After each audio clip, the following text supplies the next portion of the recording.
In the autumn of 1847, a traveling merchant named Josiah Whitmore discovered something that would haunt him for the remainder of his days. Hidden within the ledgers of what appeared to be a respectable trading company in the remote hills of western Pennsylvania, he found evidence of the most elaborate family conspiracy in American history. Over the course of 37 years, the Coldwell family had systematically orchestrated a web of deception, murder, and financial manipulation that stretched across 4 states and claimed the lives of more than 200 innocent souls. What Whitmore uncovered wasn't merely criminal enterprise disguised as legitimate business, but a methodical campaign of terror that had turned an entire region into a hunting ground for predators who shared the same blood and the same insatiable appetite for others' suffering. Before we delve deeper into the sinister world of the Coldwell family, I need to ask something important. This channel isn't for the faint of heart. We explore the darkest corners of American history, the stories that powerful people try to erase forever. If you're ready to confront these buried truths, hit that subscribe button and leave a comment telling me what state you're listening from. I have a feeling this tale of family evil will resonate closer to home than you might expect. The story begins in 1810 when Ezekiel Coldwell, a man of imposing stature and calculating intelligence, arrived in the small settlement of Millbrook, Pennsylvania, with his wife Sarah and their 3 young sons. To the farming families who had carved out modest lives in the rolling hills between Pittsburgh and the Ohio border, the Coldwells appeared to be a godsend. Ezekiel carried himself with the bearing of an educated man, spoke with the refined accent of someone from back east, and most importantly, possessed capital enough to establish the largest general store the region had ever seen. The Coldwell General Store opened its doors on a crisp October morning, its shelves stocked with goods that seemed almost miraculous to frontier families accustomed to making do with whatever they could produce themselves. Fine fabrics from Philadelphia, tools forged in Baltimore, medicines from New York, and luxuries like sugar, coffee, and tea that had previously required dangerous journeys to distant trading posts. But what truly endeared the Coldwells to their new community was their generosity. Ezekiel offered credit to struggling farmers, extended payment deadlines during harsh winters, and even provided free supplies to families facing genuine hardship. Sarah Coldwell quickly established herself as the settlement's unofficial first lady, organizing charitable events, tending to the sick, and providing comfort to bereaved families. Her 3 sons, Matthias, Jeremiah, and Solomon, grew up as respected members of the community, receiving the finest education available on the frontier and demonstrating the kind of moral character that made their parents proud. By all appearances, the Coldwells were exactly the kind of family that frontier America needed: industrious, generous, and devoted to the betterment of their neighbors. What no one in Millbrook could have suspected was that the Coldwell family's apparent prosperity and generosity were built upon a foundation of systematic theft, fraud, and murder that would continue for nearly 4 decades. The general store was merely the visible face of an operation that preyed upon the very people it claimed to serve, and the family's reputation for kindness was the perfect camouflage for predators who understood that trust was the most valuable currency in isolated communities where neighbors depended upon each other for survival. The first hint of the family's true nature emerged in 1813 when a series of mysterious deaths began to plague the farm surrounding Millbrook. The victims were always isolated settlers, often recent arrivals to the region who had yet to establish deep roots in the community. They would be found dead in their cabins, sometimes apparently from illness, other times from what appeared to be accidents. The local physician, Dr. Marcus Thornton, noted in his private journal that these deaths seemed to follow a peculiar pattern. The victims had all been customers of the Coldwell General Store, they had all been struggling financially, and they had all recently discussed their problems with members of the Coldwell family. Thomas Brennan, an Irish immigrant who had purchased a small farm 3 miles from Millbrook, was typical of these early victims. He had arrived in Pennsylvania in 1812 with his wife Mary and their 2 young children, carrying the savings of a lifetime carefully sewn into Mary's dress. The family had worked tirelessly to clear their land and plant their first crop, but a late frost had destroyed their harvest, leaving them facing a winter with dwindling supplies and no income.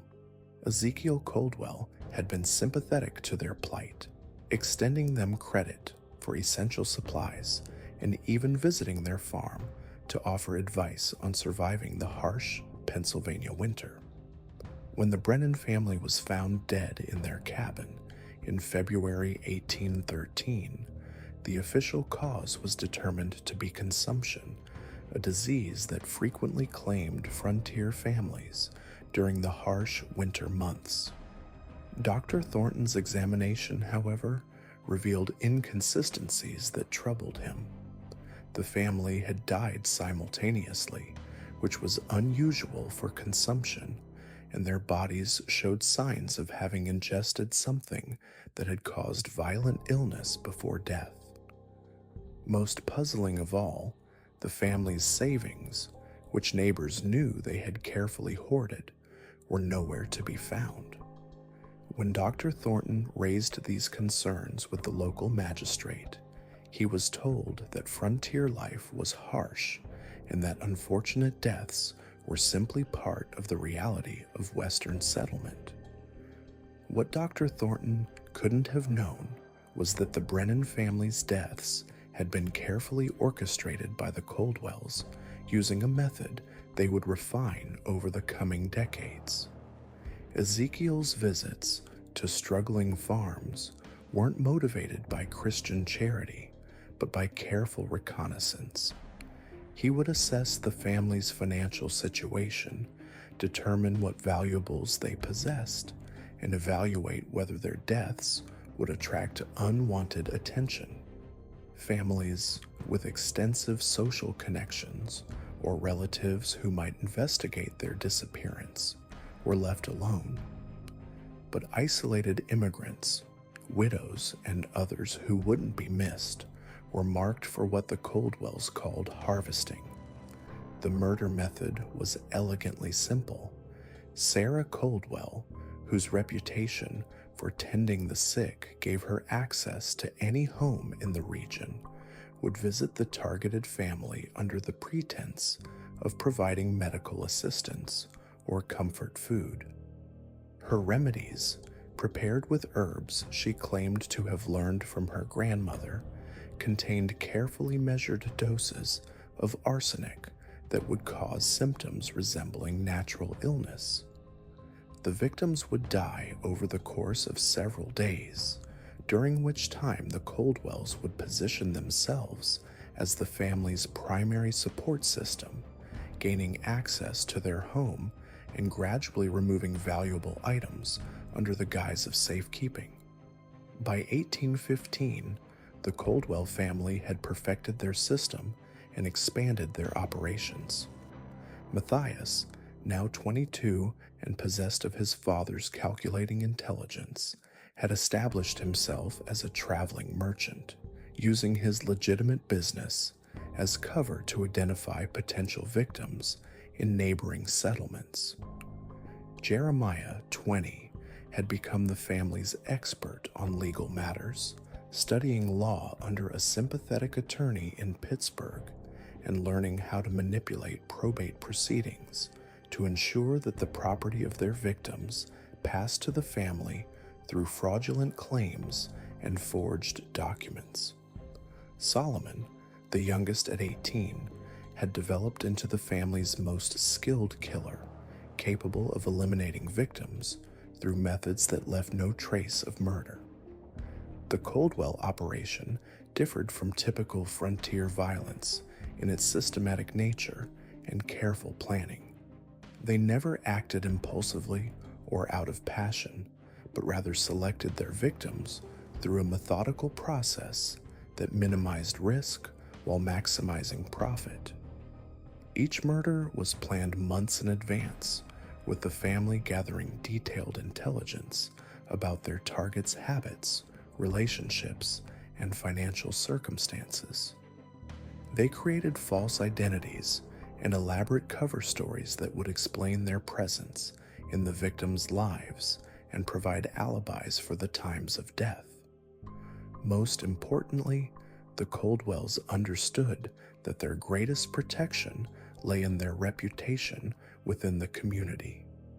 They continued to operate their general store honestly in most transactions, provided genuine assistance to families they had no intention of harming, and maintained the facade of being devoted Christians and pillars of the community.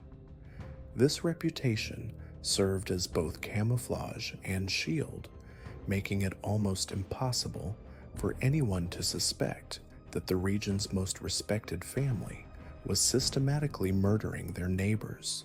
The scope of their operations became clear in 1817 when they expanded beyond simple murder and theft to include a more sophisticated form of fraud. Using Jeremiah's legal knowledge, they began identifying elderly settlers who had accumulated substantial property but lacked close family ties. Rather than killing these individuals outright, they would befriend them, gradually insinuate themselves into their lives, and eventually convince them to sign over their property through powers of attorney or revised wills. When the elderly settlers died, whether from natural causes or with assistance from the Coldwells, the family would inherit their estates through seemingly legitimate legal documents. This expansion of their methods coincided with the arrival of Josiah Whitmore, the merchant whose discovery would eventually expose their crimes. Whitmore had been hired by a consortium of Eastern investors to establish trading relationships with successful frontier businesses, and the Coldwell General Store's apparent prosperity had attracted his attention. What he initially intended as a routine business assessment would become a journey into the heart of American evil as he slowly uncovered evidence of crimes that defied belief. The Coldwell family had created something unprecedented in American criminal history, a multi-generational conspiracy that combined the intimacy of family bonds with the calculating ruthlessness of organized crime. They had turned the fundamental trust that held frontier communities together into a weapon, using their neighbors' faith in their goodness to facilitate systematic murder on a scale that wouldn't be matched until the organized crime syndicates of the 20th century. As Whitmore would discover, the true horror of the Coldwell family lay not just in the number of their victims, but in the way they had corrupted the very foundations of American community life, transforming the ideals of mutual aid and Christian charity into tools for predation and death. The autumn of 1847 would mark the beginning of the end for the Coldwell family's reign of terror, but the full extent of their crimes would take years to unravel. What emerged from Whitmore's investigation was a portrait of evil so methodical and extensive that it challenged fundamental assumptions about human nature and the dark possibilities that could flourish in the shadow of American progress. As Thomas Henley's revelations settled into the public consciousness during those final months of 1876, the true scope of the Coldwell family's criminal enterprise began to emerge from the shadows. What had initially appeared to be a straightforward case of insurance fraud had evolved into something far more sinister, a web of corruption that stretched across state lines and reached into the highest levels of American society. The winter of 1876 brought with it a series of discoveries that would forever change how Americans viewed the relationship between business, faith, and power. Federal investigators, working with the evidence Henley had so carefully compiled, began to uncover connections that painted a picture of systematic evil operating under the guise of respectable commerce and religious devotion. In December of that year, a second warehouse was discovered outside Pittsburgh, this one containing records that dated back to 1847. The documents revealed that the Coldwell operation had been far more extensive than even Henley had imagined. The family had not merely been orchestrating industrial accidents and eliminating witnesses. They had been running what amounted to a wholesale murder enterprise, with customers ranging from rival businessmen seeking to eliminate competitors to wealthy widows looking to hasten their inheritance. The Pittsburgh facility contained a ledger that read like a catalog of death. Standard elimination, industrial accident, $200. Premium service, natural causes with medical certification, $400. The clinical nature of these price lists shocked even hardened investigators who had thought themselves prepared for anything. But it was the discovery of the correspondence files that truly revealed the Coldwell family's genius for evil. Letters between Matthias Coldwell and clients across the eastern United States showed a sophisticated understanding of human psychology and social dynamics. The family had not simply been taking contracts for murder. They had been actively cultivating demand for their services, identifying potential clients through their network of corrupt officials and business associates. One particularly chilling exchange, dated September 1875, involved a prominent Philadelphia banker named Charles Whitmore, who had approached the Coldwells about eliminating his business partner. "My dear Mr. Coldwell," the letter began, "I find myself in need of your particular expertise in resolving a delicate business matter. My partner, Mr. Samuel Morrison, has become increasingly difficult regarding our expansion plans, and I fear his continued presence threatens the prosperity of our enterprise." Matthias Coldwell's response, preserved in the carbon copy files, demonstrated the family's careful approach to vetting potential clients. "Esteemed Mr. Whitmore, we appreciate your confidence in our abilities to assist with complex business arrangements. However, our services require careful consideration of numerous factors, including timing, methodology, and post-resolution management." The investigation into the Whitmore case revealed that Samuel Morrison had indeed died in November 1875, officially of a heart attack while reviewing financial documents in his office.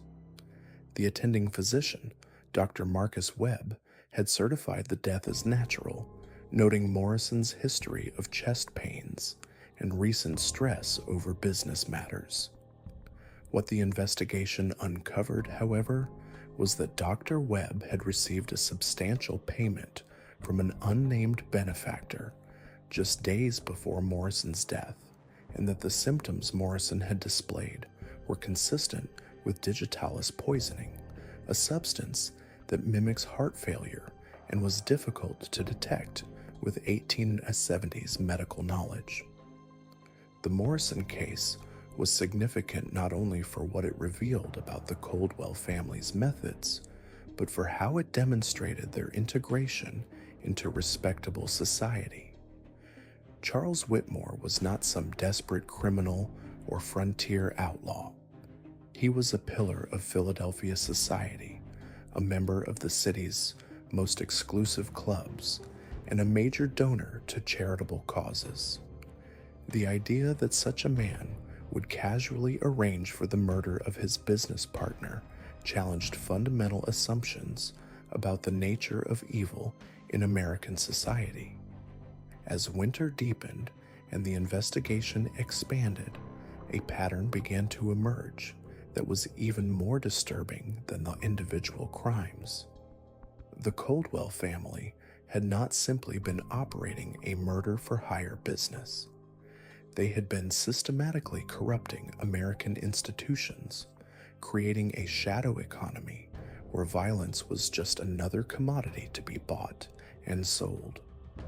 The corruption extended far beyond the small-town sheriffs and country coroners who had been the family's initial recruits. Federal investigators just discovered evidence of payments to judges, prosecutors, newspaper editors, and even members of Congress. The Coldwell Network had created what amounted to a parallel justice system, where crimes could be committed with impunity as long as the appropriate officials received their compensation. This systematic corruption had enabled the family to expand their operations in ways that would have been impossible without institutional protection. They had established legitimate businesses that served as fronts for their criminal activities, including a chain of general stores across Pennsylvania and Ohio, a small shipping company that operated on the Great Lakes, and even a modest publishing house that produced religious texts and moral instruction books. The irony was not lost on investigators that the same family orchestrating mass murder was simultaneously profiting from the sale of moral instruction to the American public. But perhaps the most chilling aspect of the expanded investigation was the discovery of what appeared to be a training program for aspiring criminals. This program had apparently been offered to carefully selected individuals, creating a network of skilled operatives who could carry out the family's work across an ever-widening territory. The training manual, written in Jeremiah Coldwell's precise handwriting, contained detailed instructions on everything from the proper administration of various poisons to the psychological techniques necessary to manipulate potential victims. One section, titled "The Art of Righteous Deception," provided guidance on how to present criminal activities as moral necessities. The weak-minded masses, it explained, require simple narratives of good and evil. The skilled practitioner learns to position necessary actions within frameworks that the target audience finds acceptable. A murder becomes a mercy. A theft becomes justice. This manual revealed the true sophistication of the Coldwell operation. They had not simply been criminals operating outside the bounds of civilized society. They had been social engineers, manipulating the very moral frameworks that held American communities together. They had understood that the most effective way to commit evil was not to challenge moral authority, but to assume it. The discovery of this training program led investigators to identify at least 47 individuals who had apparently received instruction from the Coldwell family between 1860 and 1876. These graduates had gone on to establish similar operations in cities across the American continent, from New Orleans to San Francisco, from Chicago to Charleston. The Coldwell family had not simply been running a criminal enterprise, they had been seeding the entire nation with their particular brand of organized evil. As 1877 began, the investigation had grown